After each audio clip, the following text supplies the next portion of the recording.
যেতে হবে। আমরা সকলেই পথিক। এই জীবন চলার পথ যখন শেষ হয়ে যাবে, প্রকৃতির মার পথ ধরে তখন আমাদের অনন্ত সেই মহাকালের যাত্রায় পাড়ি দিতে হবে। আমরা অনন্তকালের পথিক হয়ে যাব। তাই আমরা চাই বা না চাই, আমাদের কাছ থেকে আপনজনকে কখনো কখনো প্রকৃতি কেড়ে নিয়ে যায়। ঠিক সেরকমই একটা অধ্যায় আজকে আমি পাঠ করছি। আর এই পাঠের মধ্যে দিয়ে যতদিন দাদা ছিলেন,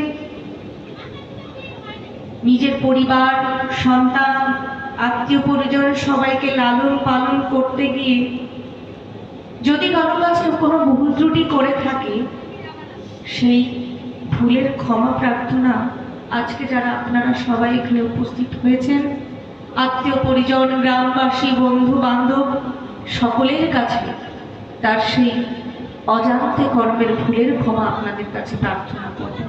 আর আমার পরম করুণাময় শ্রীহরির কাছেও আমাদের সেই প্রার্থনা থাকবে, হে করুণাময়, তিনি যেন এই প্রকৃতি মায়ের কোলে পঞ্চভূতে বিলীন হয়ে যেন প্রকৃতি মা তাকে আশ্রয় দান করে।